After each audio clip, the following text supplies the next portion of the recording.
You know, filler words are like lint on a bow tie. At first, you barely notice them.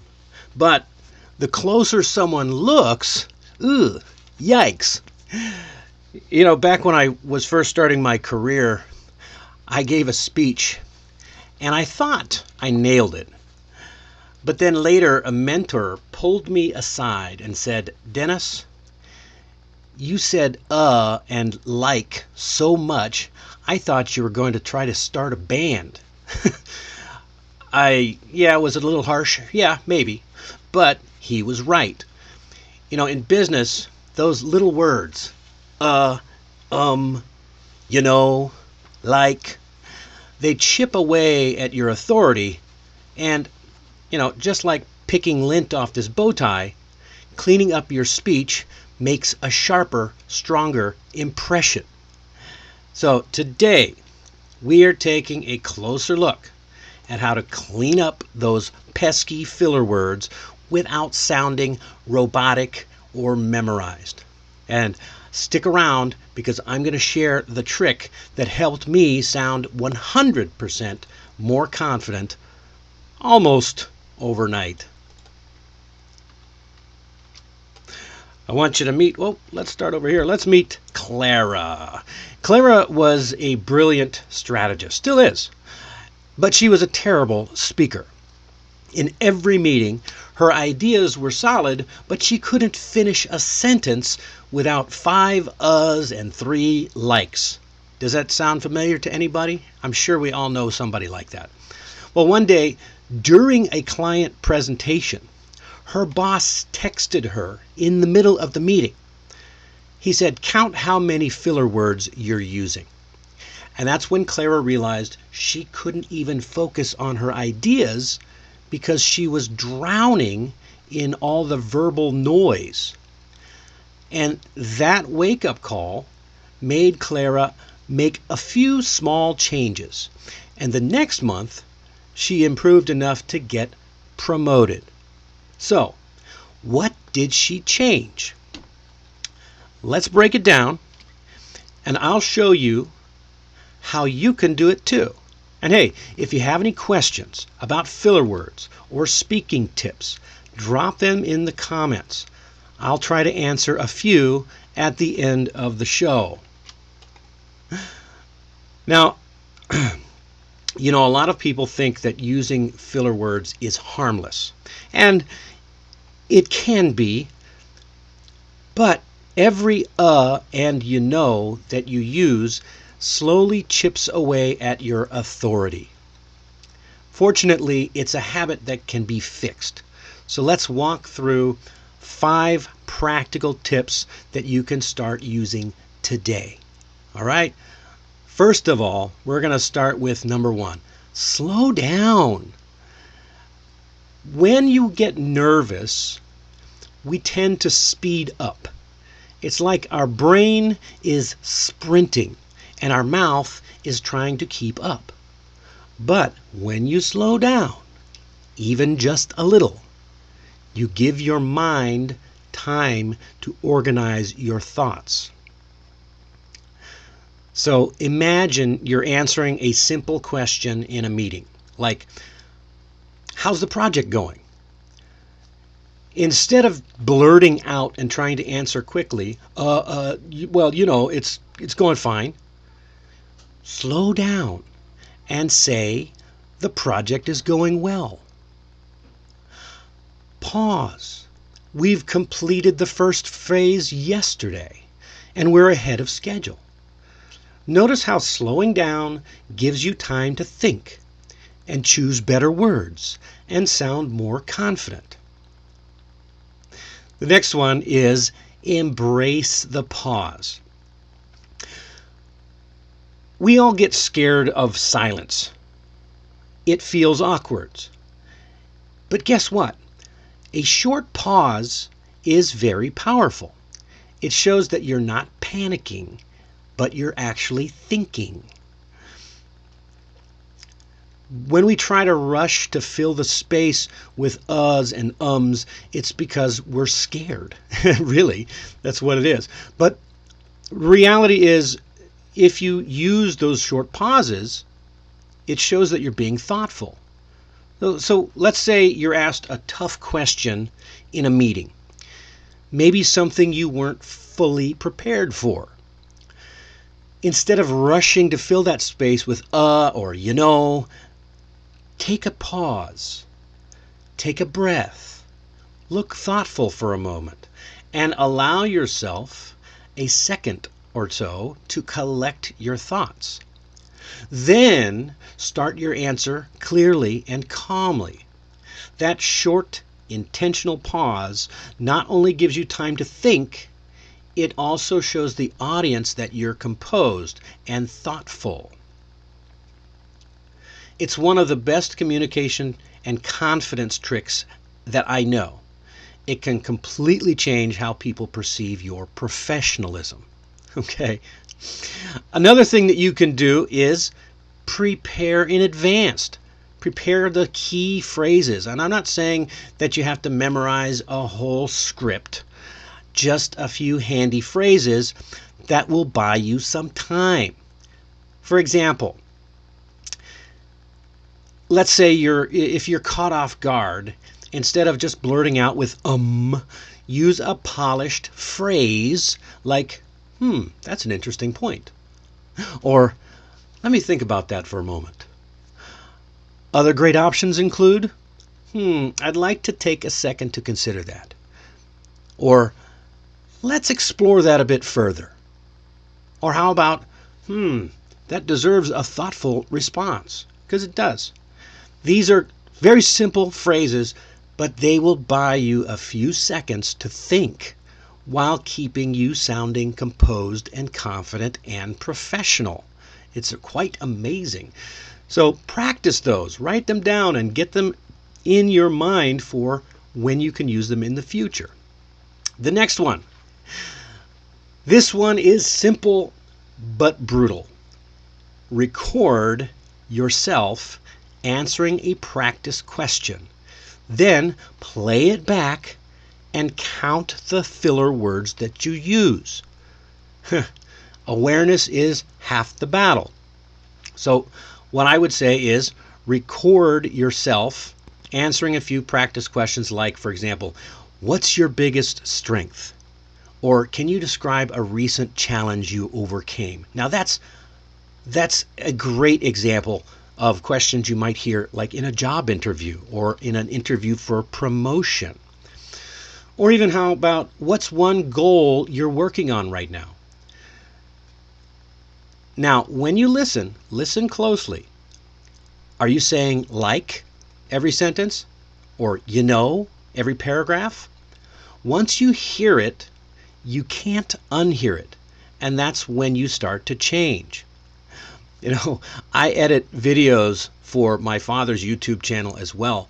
And I got to admit, thank goodness for AI, because it allows me to take out the filler words that he uses a lot. And so don't think that this is just something for non-native speakers. Native speakers run into these challenges too. But as you recognize when you use those words, then you can start taking them out yourself. It's really useful because not everybody we don't have AI in real life, right? All right. Number 5, replace filler words with breathing. When you feel like there's a filler word bubbling up, you can notice the impact. Breathe instead. All right? Picture yourself standing in front of a conference room, explaining a complicated project timeline. You get to the tricky part. Your mind races. You're about to fill the gap with Instead, you stop for a second. You take a slow and steady breath. In through your nose, out through your mouth. Your hands resting calmly on the table. Then you continue. The next phase will begin once the testing team signs off. So that simple breath centers you. It clears your mind and gives your words more weight. Instead of sounding unsure, you sound deliberate, like someone who's in full command of their message. Now, here's the bonus that I was telling you about earlier. Even if you stumble at the beginning, if you end your sentences with a strong and confident tone, that's what people will remember. I learned this early in my career. During a very big presentation, I completely blanked halfway through my first slide. I froze. But instead of mumbling or apologizing, I took a breath, gathered myself, and delivered the second half of my talk with calm, clear conviction. And you know what? No one even remembered the stumble. They only remembered the strong and confident close. And that's the power of finishing strong. So don't lose that. All right. I want you to drop a little comment down below. What is your worst word filler? Like? Honestly? Share it in the comments. Let's laugh about it together, and then we'll fix it. All right. All right. Your mission this week or today's mission is to record a practice answer to a common meeting question. Like, can you give us an update? Listen for filler words, then record it again, but slower, with breathing and pauses. Notice the difference. It's a game changer. And if you liked this tip, subscribe to the channel. Be sure to like this video and share it with someone you know who's ready to sound sharper and more professional in English. And don't forget to check out the full article in the website allaboutenglishmastery.com, or you can see the link in the description to read the original article. It's packed with even more tips, and it's free.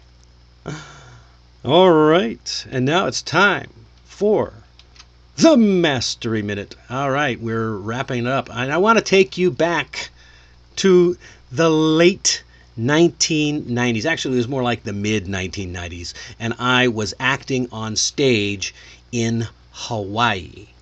Yes, I was an actor in a former life.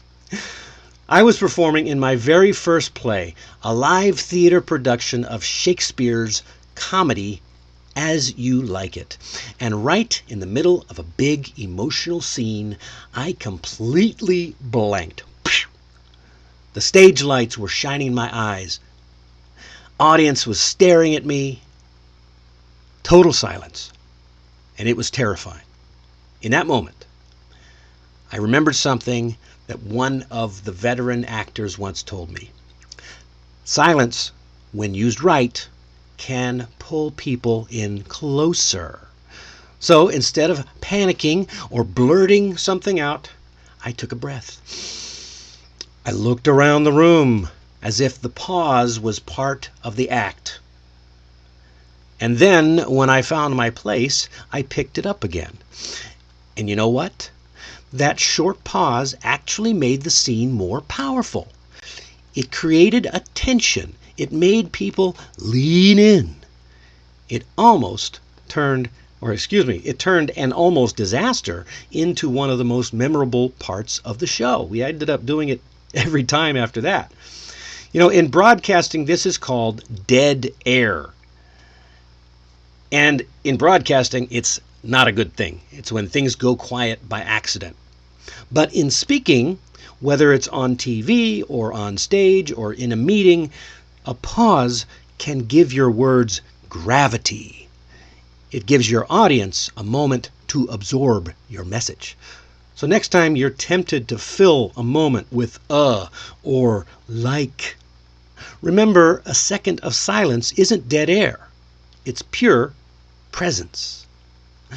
All right, thanks for joining us tonight. Wednesday night at 9:30 p.m. Korea Standard Time, we're talking about how to lead a discussion in English with simple strategies to sound confident and in control. So thank you just so much for joining me.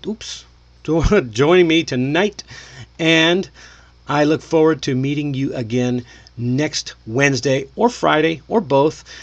And if you have time, drop your questions in the chat, and I'll stick around for a few minutes to answer as many as I can. Anybody? Oh, well, thank you very much, Mandy. I'm happy to see you here tonight. Mandy says it's really helpful. I hope this is helpful for everybody watching. And I really look forward to these live shows every Monday, Wednesday, and Friday. 15-minute mastery. It only takes 15 minutes. And there you go. All right. So does anybody have any questions? I do want to point out one more thing about filler words. Remember I said don't be too concerned with using fillers. If you know, there are some, there I just used one. There are some people who intentionally use filler words in their talks. Comedians do this all the time. It actually can make you sound a little bit more natural. So it's okay to use strategic filler words, which is why I don't edit them all out. But you need to be strategic about it. So when you're giving a presentation, you want to keep your filler words to a minimum. Remember to use the pause when you need to. Take a breath. The pause is really, it's the most important of the suggestions. Slow down and pause. And that will help you probably the most. But try the recording trick. I think that's going to work really well for some people. Okay, on that note, I don't see any more questions. So I'm going to sign off. I'm going to say thank you very much for joining me at 15-Minute Mastery. And I look forward to seeing you again on Wednesday.